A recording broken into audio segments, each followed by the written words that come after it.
Okay. Hi, I'm Amy, and I do content and marketing at NomadMania. Today we have Aboubacar Douno, who is a passionate world traveler from Guinea, has so far traveled to 75 countries, and is fluent in 5 languages.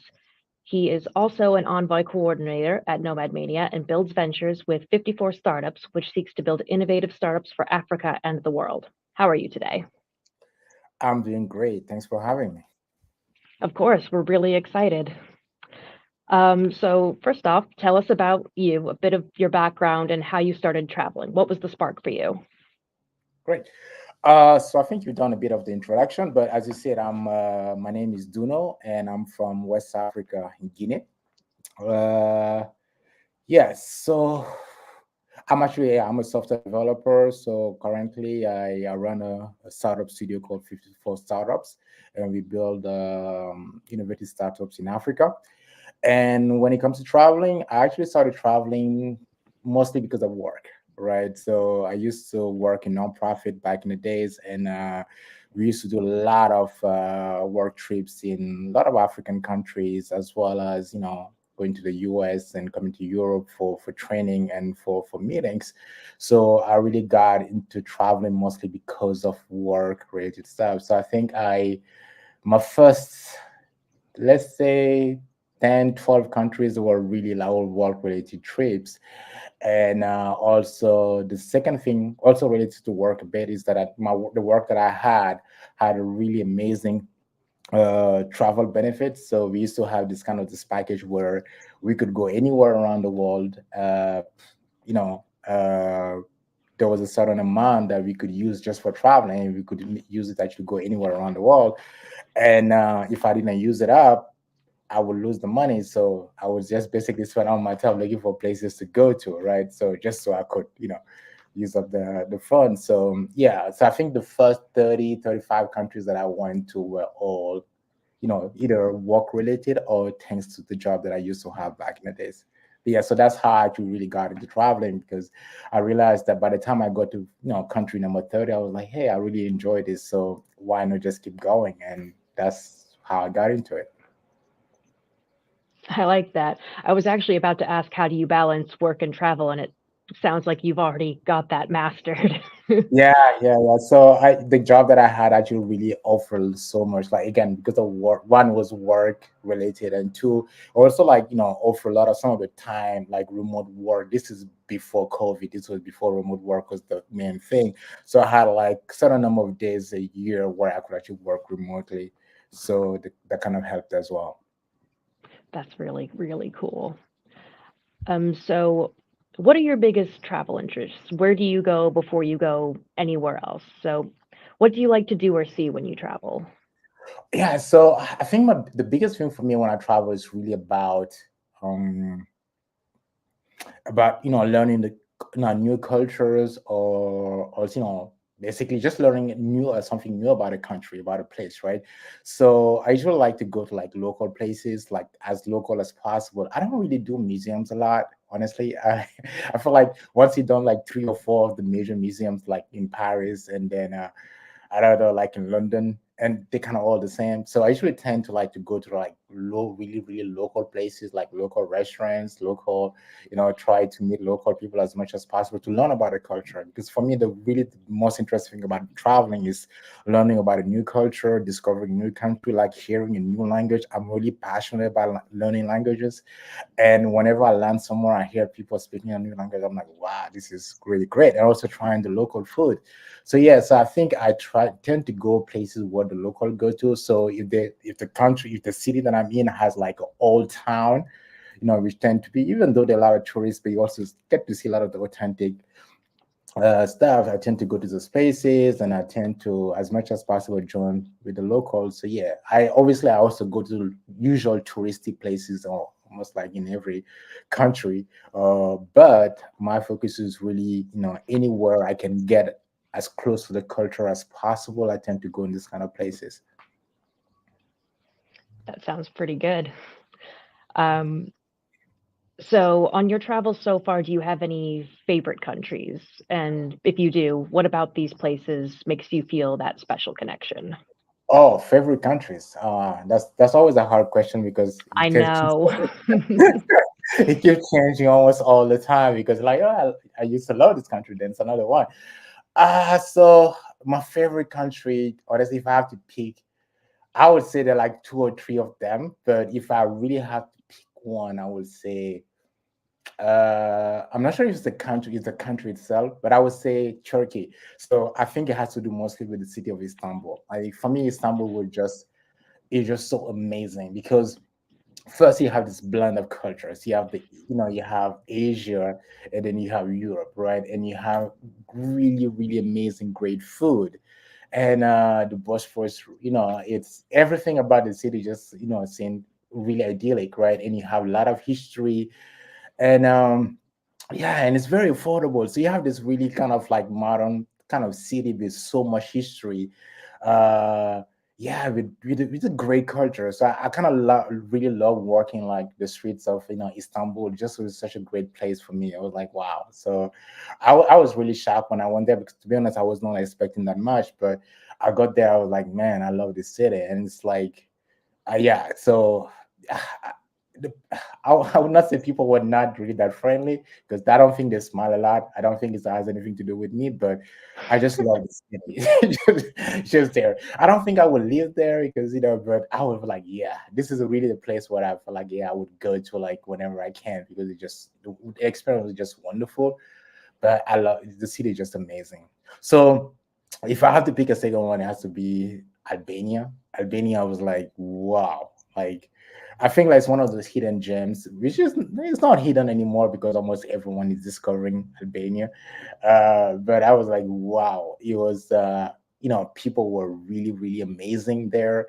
People were so friendly. And for me, one of the key thing when I travel is just to see, how friendly the locals are, right? How really great are. I think the more I bond with the local, the easier, the more I really remember the country. And I'm like, yeah, this is a place where I would really love to come back to so many times. So right now, I feel like I'm always, anytime someone asks me where they should go, it's like, go to Albania. Just go to Albania. It's like, no, and the food is great because I think it's kind of like that Turkic um, culture as well in terms of food and other things.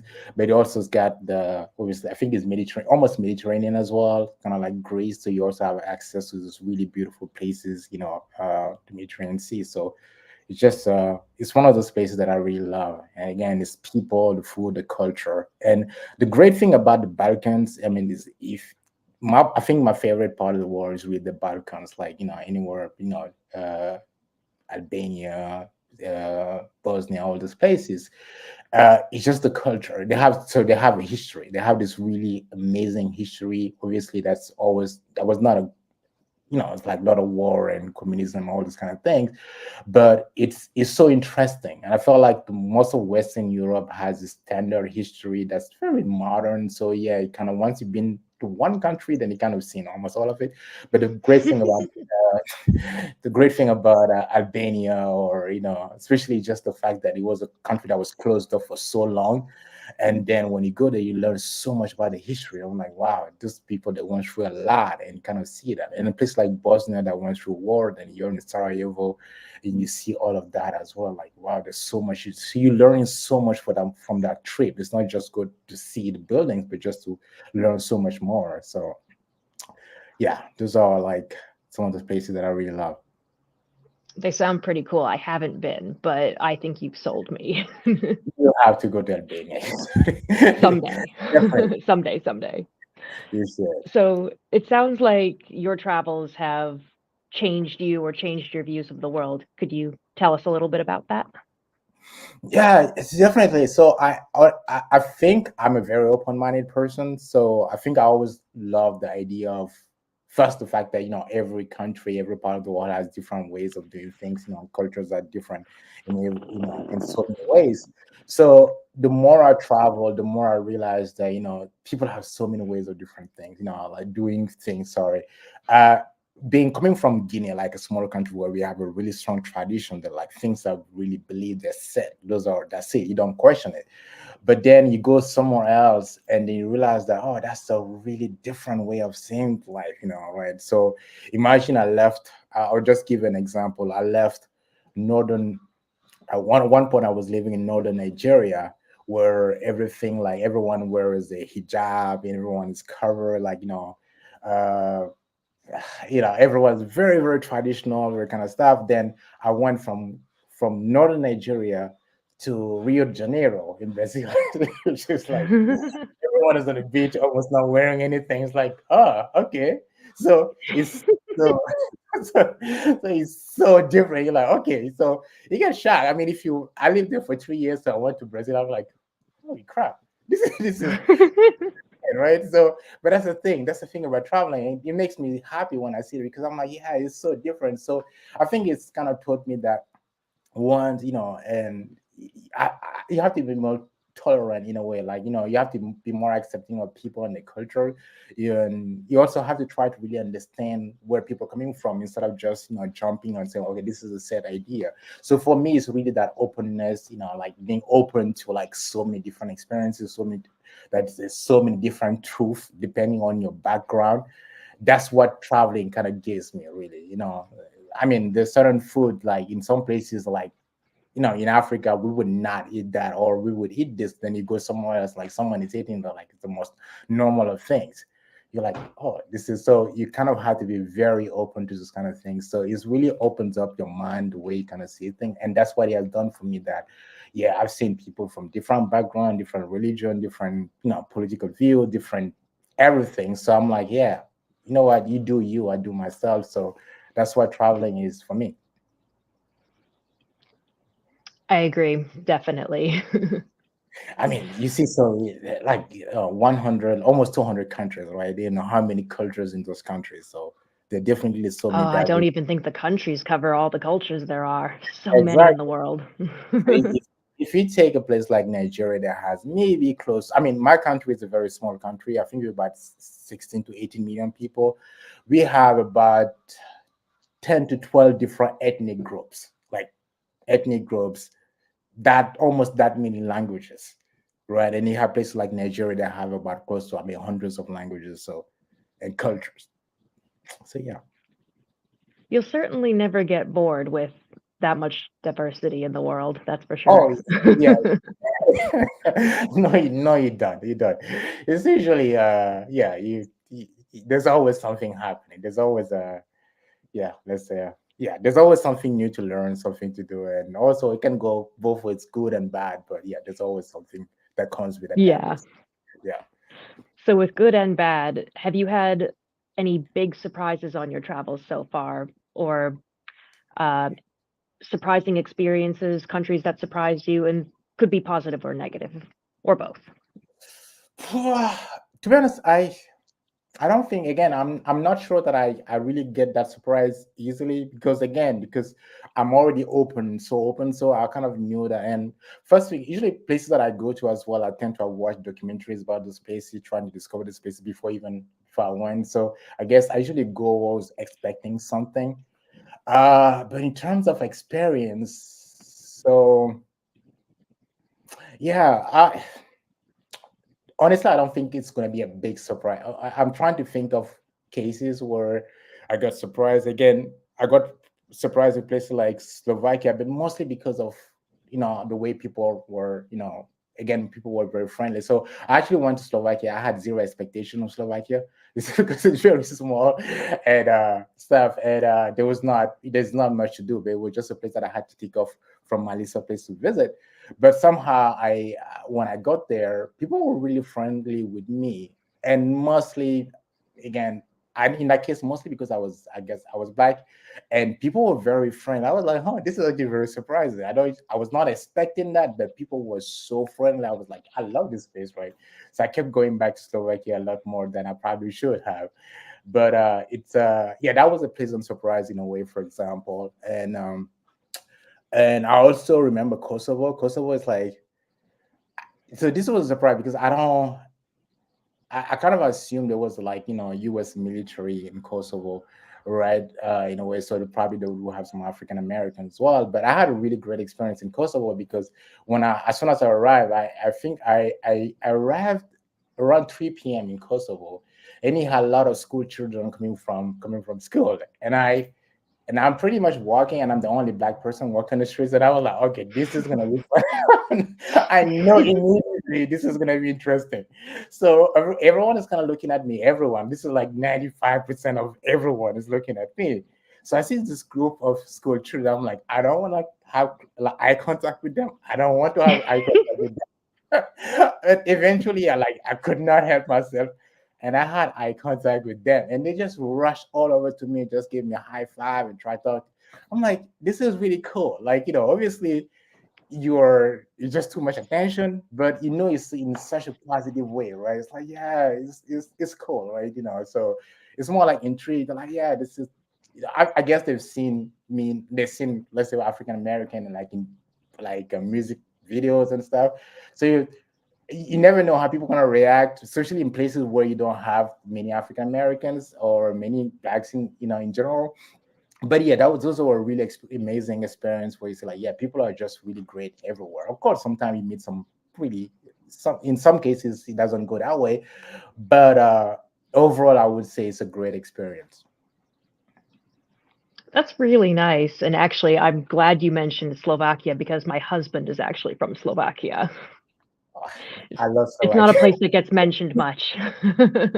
There is nothing to do in Bratislava, nothing at all.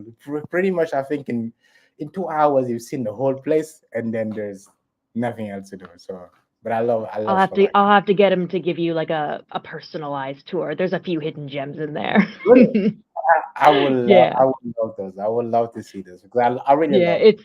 it's kind of the forgotten Central European capital, poor thing. I know. I think people just go there just okay. I've been to Slovakia. That's it. Just to check it That is out. unfortunately what most people That's it. do. Yeah, I think people will spend much more time because I've seen a lot of people that just go to like to Vienna and just okay. I'm in Vienna, but Yeah. then since it's close by, I'm just going to take the train just for a day trip and then come back to Vienna. So Yeah, they take the train or they take the boat and they don't go any further, which is a shame because it's a very beautiful country, but poor Bratislava gets forgotten. oh, it's cool. It's a great place. Yeah. So speaking of hidden gems, actually, what are some hidden gems that travelers might miss when traveling to your home country, Guinea? What are your favorite places to visit when you go there?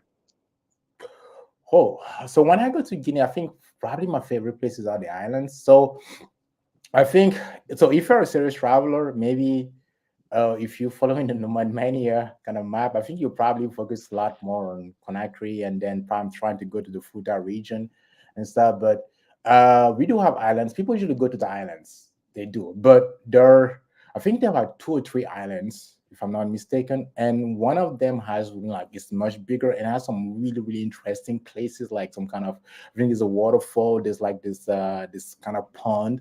Um, that's really kind of hidden. I actually discovered it when I was back in the days. I was doing like a website for the there's an association that's actually for the three islands, and they want to actually promote tourism in those places. So I came across places that I didn't know existed, right? So people when they go to the island, they usually tend to go to the beach. They would just stay on the beach and the stuff, but they don't actually go on the island itself, on the interior. So there's some really amazing places there as well, like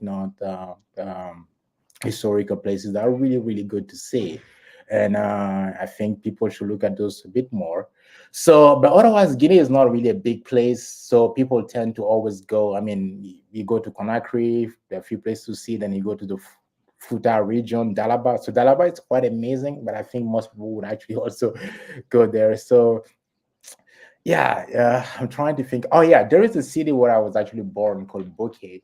Has like my house used to when I was a kid, my house used to be just next to a museum. I think it's probably one of the biggest museums in Guinea, the entire country. So I used to actually go play in that museum. I don't even know how they allowed us to go in there.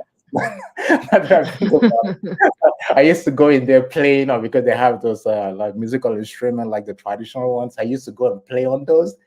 Man, I don't Hmm. know. They actually allowed us to actually do all those kind of things in there. That Uh, is kind of surprising that they let you do that. yeah, I don't think anyone mentioned it, so that's the thing. I don't think they actually, but yeah, but it's really because that city was actually, I think, it was a colonial time because it was actually close to the coast. So there are a lot of, some of the buildings there are actually like from colonial days. So these are good to see. They're not really on people's maps. So I think if you're coming from Guinea-Bissau, for example, that's probably a good place to stop and just see that museum. I think it's actually probably the biggest museum in Guinea. I would say because the museum in Conakry just got nothing to offer, but I think it's probably the biggest museum, and the few colonial buildings there that are worth seeing. Hmm. Yeah, Sounds like but some good one hidden gems. advice is do not go to Guinea during the summertime. Don't Don't go go to to Guinea in the summer. will not so they're not because it's a rainy season for us. It's like summertime is Oh really the yeah. worst time to ever go to Guinea, just in case. So just go anywhere from probably from I would say like November, December, all the way to probably April. So you're fine. It's gonna be hot, but it's okay. But summertime it will rain like 3 or 4 days in a row. You can't do anything. So Oof, that sounds rough, actually. yeah, it's pretty bad. So it's we have torrential rain. It's not like little one, like really rains that stop you from doing anything. Okay, So so no improvising, plan your travels. oh yeah, definitely you have to because it's yeah, it's Sounds not like it. you're not gonna enjoy it during the summer. Yeah, that's understandable. Yeah. So the question I'm most interested in, actually, so your passport is from Guinea, and I'm sure you've got a lot of stories. Can you share some of the challenges you faced while traveling with your passport? And also, alternatively, not just challenges, have you had any experiences that were made more positive because of your passport? I don't think I ever had that a positive experience as a Guinean. Well, maybe apart from being when I go back to Guinea, I don't have to get a visa, right? So True, true. yeah, that's the only time it's kind of useful because you don't have to go through this long immigration queue. That don't bother you. But yeah, so I think I can. To be honest, I can't go to many countries without visa. I mean, it's really the number of countries I can go to is very small. So I think I'm the low end, when it comes to like passport strength. So the thing that I do get stopped almost every single time that I go through immigration. So and whenever I have to go somewhere, I like whenever I get to the airport, I get like, I know like I'm not in the immigration line. So I get nervous because I know like it's not gonna be a great experience almost 90%, 90% of the Oh. time. So I would say so I don't get stopped when I get in the Schengen zone. Almost every country in the Schengen zone is fine. It's only when I go to countries where it's not a Schengen zone where I always get so Mhm. I've got stopped and searched in how do you call it, like in Romania for I was there for almost about an hour, got searched nonstop, like kind of and in Bulgaria I got the same treatment again and stuff, and one that was actually pretty bad, I think. So yeah, I usually expect that, so I'm honestly I'm not bothered by it. I'm like, okay, but so whenever I go somewhere, I know that I have to account for 1 hour, 1 hour and a half plus after immigration, or after landing to go to go through immigration. So I went to Georgia, where so Georgia I don't so normally I need visa because I have like a I live in France. I have a French residence permit, so I can go to Georgia without visa now. So, but as soon as I got there, so normally they should let me in immediately. But then I was basically put aside immediately. I was like, okay, stop. So they literally had to go through, like they asked me to show my bank account details. I had to open my phone, like just put my password in, just show that I had a specific amount. Basically being asked, what you do in a country, so why you're here and this kind of thing. So those kind of things happen almost every single time that I go through immigration, go to a country where uh, yeah, it's there. So I'm not gonna say it's such a bad experience because it happened so many times that I kind of expect it. I know it's gonna happen anyway. So yeah, I kind of have to just deal with it. Um, I've never been refused entry anywhere, but I know that I have to. I definitely have to have like my hotel reservation. I have to have my return flight. I have to make sure I have those. And usually when I go to places, even places where I don't need a visa, I have to make sure that I have cash with me, like literal cash to show that I can stay. So I remember I went to Seychelles once. I literally had I was put aside and say, okay, I had to count how much cash I had just to say that I had enough money to for my stay, right? And yeah, so those kind of things are very common in my case, and I think it's almost the same because I talk to a lot of African travelers. We know we have to deal with those, and obviously visa, ask applying for visas. We can't just get up and just travel, go somewhere. Like, I can't just, like, I see my friends, oh yeah, I want to go to the US. I'm like, okay, that's cool.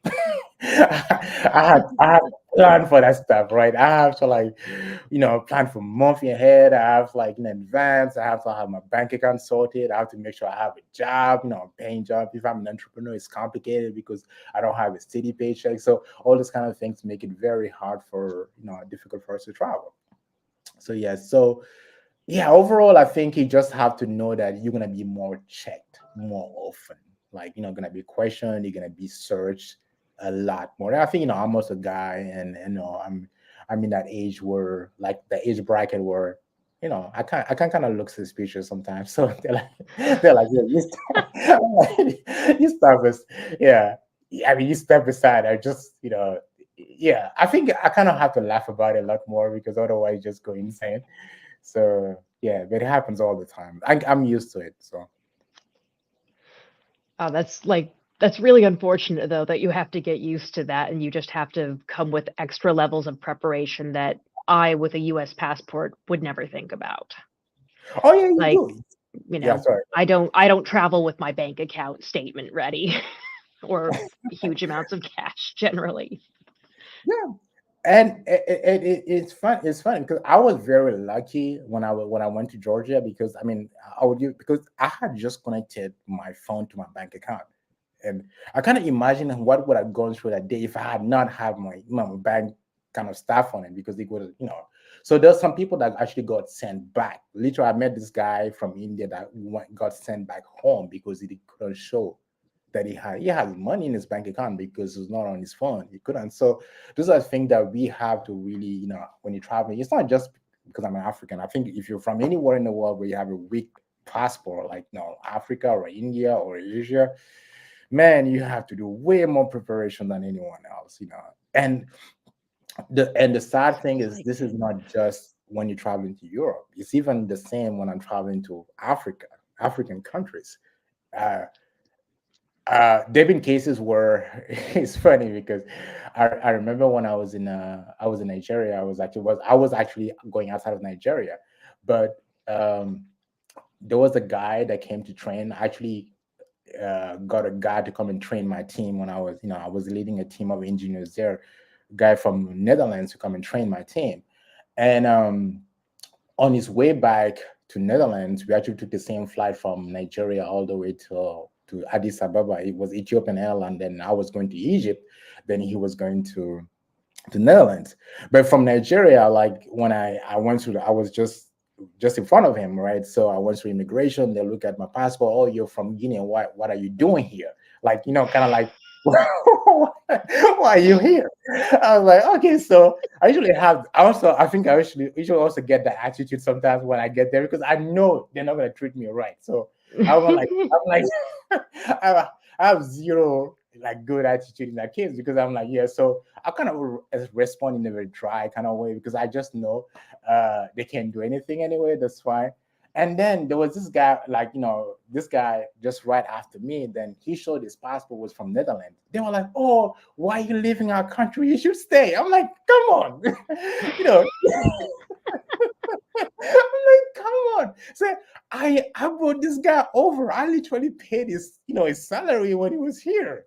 So so so yeah, those are things that, obviously we deal with. And yeah, I mean, there's so many stories like this. I can, how do you call that again? I had the same story in Tanzania, in Mozambique, in Mauritius. I mean, I can't count the number of places. that's a lot. That's the thing. You kind of have, so always make sure that you're ready. So you know that okay, you're gonna go through a lot more scrutiny. So be sure that you're ready. Do not print everything out, print all your documents. Don't think you should have them on your phone because someone like, hey, I don't care, right? Just print all your documents. Make sure you got everything. Don't take anything for granted. And otherwise, it's like because even sometimes when he says, and countries that I don't usually even like so much is countries where, I mean, in terms of immigration, it's country where you say visa on arrival. I'm like, no, no, no, no. I want to get the visa ahead of time because I don't want to get there. And I'm like, no, no, no, no. I want to get the visa first before I get there. Yeah, at least now I'm okay. I know I got it right. I don't want to get there and then you say, well, you can't give it to me then. So yeah, so. Yeah, Yeah, that's smart planning with that one. Visa on arrival can be a little deceptive. right. 'Cause you never know who you're gonna meet. Like you never know, right? So yeah, so that sucks, but that's it. Yeah. So your story, I think, is pretty common with travelers with um I believe we call it low index passport. You don't have great visa free access. So I think a lot of people will identify with having a passport that doesn't have great visa free access. What advice would you give to those people who dream of traveling the world but feel like it's not within their reach because of their passport? Well, I get asked this a question a lot by a lot of African aspiring travelers. I think honestly, the first thing for me would be uh, have the financial means to travel because it might be like sound like a really like a obvious, but I think because almost every single trip, even in places where you don't need a visa, they might ask you for proof of finances. Like definitely, that's the first thing that you need to get down. Either through a very good job, like get a good job, or get on some, get a business to get you like a source of income, or just have savings. That's the first thing you need. If you don't have that, it's gonna be hell. It's gonna be really difficult almost every time. So that's a given. But now I think when it comes to travel itself, I would say first start by traveling a lot, right? Go to a lot of countries where you don't require a visa, but also you know, yeah, especially countries like Singapore that are pretty much open to everyone. Singapore is like it's one of the most open countries. Like it's a rich country. Singapore is like a developed country, but it's open to everyone. So those countries don't need, Malaysia, like kind of a bit down on the development level, but kind of very similar. So some of those countries they don't require visa from almost anyone. So you just go there, you just have the passport stamp. So usually the more you travel, when you build a travel history, people start seeing, you go to the embassies, they're like, hey, this person travels a lot. So it's probably gonna, when he goes to our country, it's probably gonna come back versus someone that has this really blank passport. Because I see that a lot, especially in Guinea, where people like just get a new passport and they go to the embassy, they want to travel. Like, no, you look like you just want to migrate, right? So I think build a travel history is very important to do that. And then so even for me, like I have a really weak passport, but countries that I can go to that visa, I think it's about 30 something, but also countries where I get visa online or visa on arrival. So if you add those up, it can be close to like 60 or plus countries. So start with those countries first and build a travel history. And I think third for me would be, if you can, get as soon as possible like a US visa or Canadian visa. The reason why I'm saying that's very simple. US visa is like usually get it for, depending on your country, you might get it for 2, 3, sometimes even for 10 years validity in total. Like, so if you're from Guinea, you get it for 3 years, right?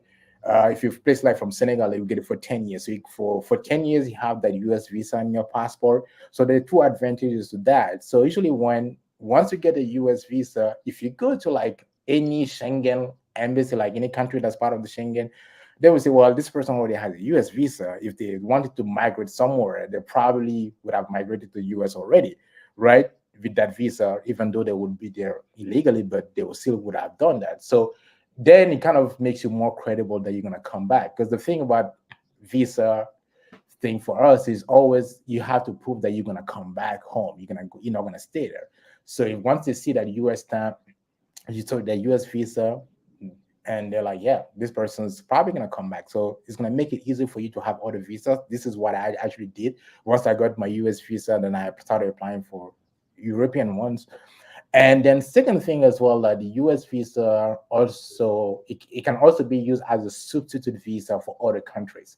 right? So what it does, it opens door to like other countries that are not the US. So for example, I think you can go to places maybe close to about 50 countries or so, or 40, at least 45 or so countries with a US visa. So either you don't need a visa, or you get visa on arrival or visa online. Countries that normally you would need a visa for. For example, you can go to the Caribbeans, you can go to a lot of most of Central America, some of Southern America as well, and also some of the country like Albania, for example, the Balkan countries, some of the non-Schengen countries. You can actually go to those countries with your US visa. So yeah, so those three things. Make sure that you have the financial means to travel. That's one.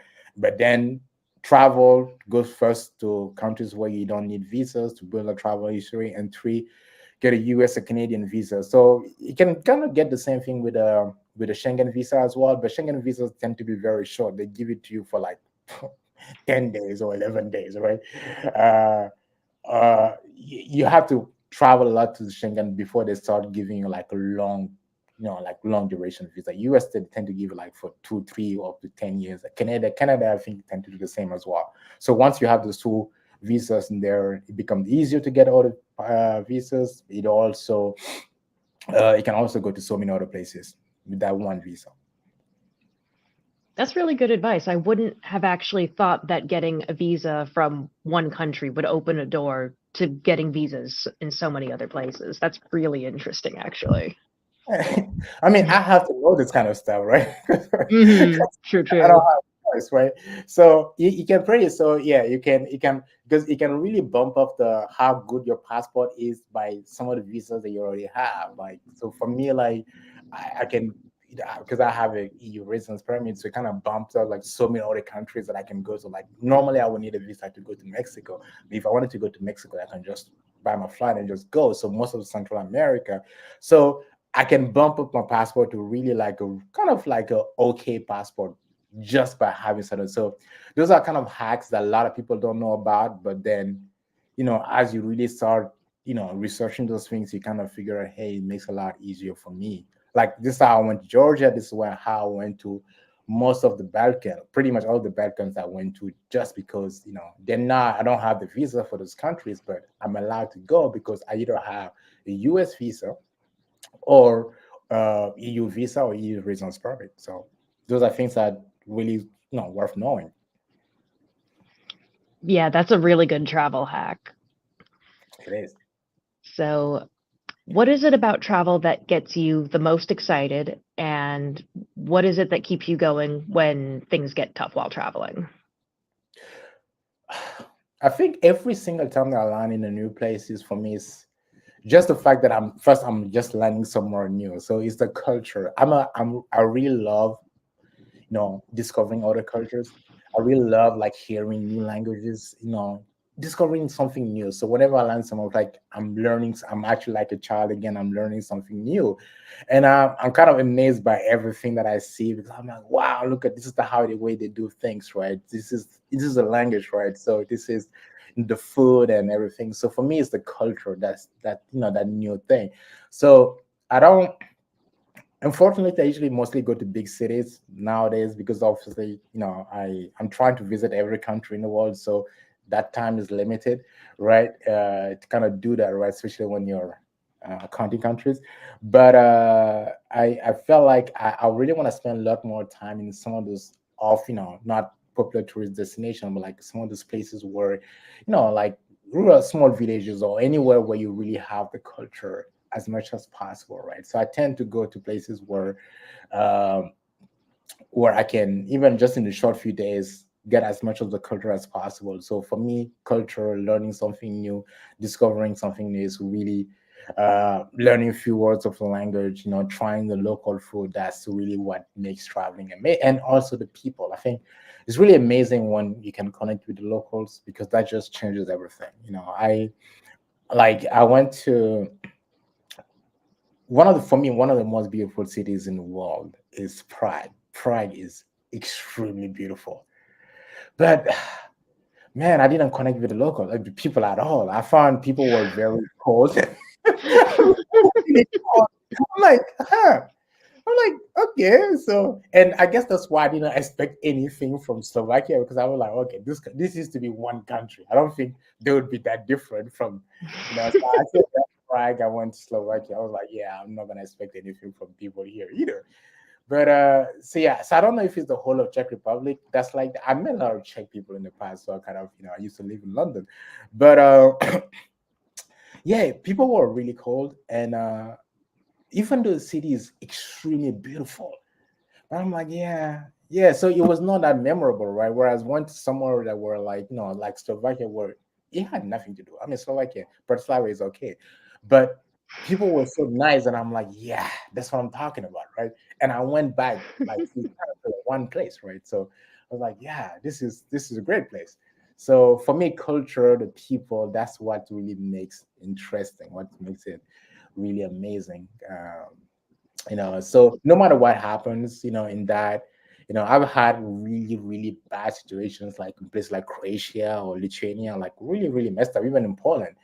But as long as I met, really cool people and I could enjoy some drama, yeah, negative part. That's good. Do you have any travel memories that have stayed with you or any travel stories, special travel stories you'd like to share with us? For me, I think in terms of memory, really, to be honest, it's the most recent one, and I think probably the most, the one that I enjoyed the most was actually my trip with NomadMania to to Azerbaijan. Oh my God, that trip was amazing. So, so as a traveler, especially from Africa, from an African background, like people actually assume. I mean, a lot of like my family would think I'm either insane. So why would you travel for travel's sake, right? Because we don't travel. I mean, Africans. So you have to like. I'm not gonna generalize, but I will just pick my background for example. When it comes to traveling, usually we don't what we do is like it's not part of the culture, right? So it's not something that we usually travel either to to study or to work, but not just traveling for travel's sake. So the Mhm. fact that being able to kind of go somewhere and meet other people that have exactly the same kind of mindset, be like surrounded with, I think, 20 plus people, almost 30 people that do exactly the same thing, like to discover the world, and people that had amazing story, like people like Harry and people like Thor, and just so many. And I loved it because, like, I remember when I was with them, right, my first night, we would just go out and just do something, and then we actually went out for dinner. And then we were actually like we would just start speaking in English, and then someone would come like they're a Spanish speaker, and then the whole group people would just start switch to Spanish, right? And then someone else would come, they speak like Portuguese, then we would switch to Portuguese. I'm like, this is insane. This is so cool right now.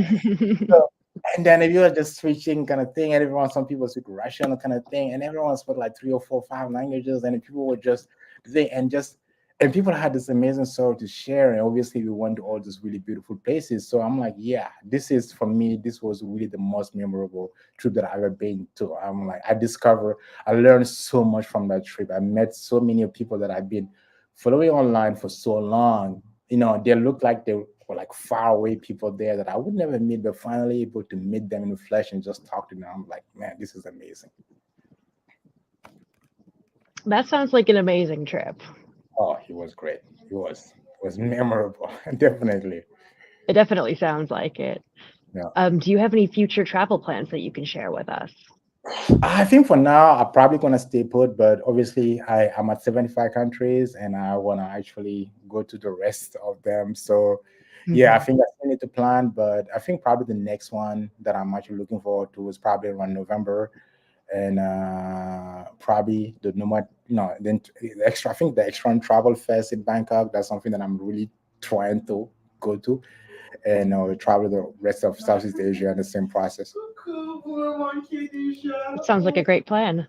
Yeah, definitely. Okay, I So. am conscious of time, so it's time for the Nomad Mania signature question. If you could invite four people to dinner, dead or alive, who would they be and why?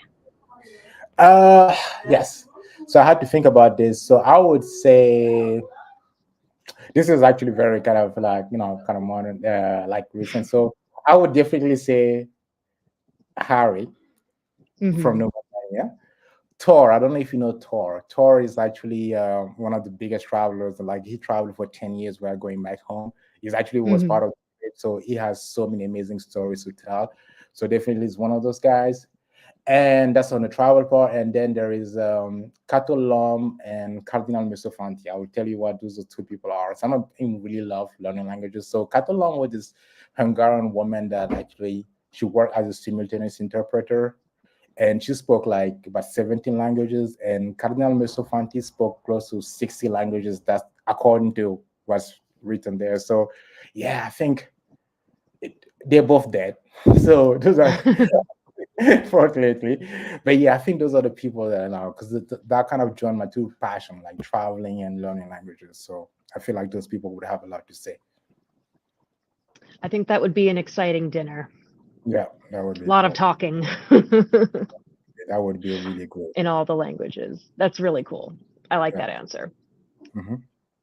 I wish we had more time actually because you've got a lot of really cool stories.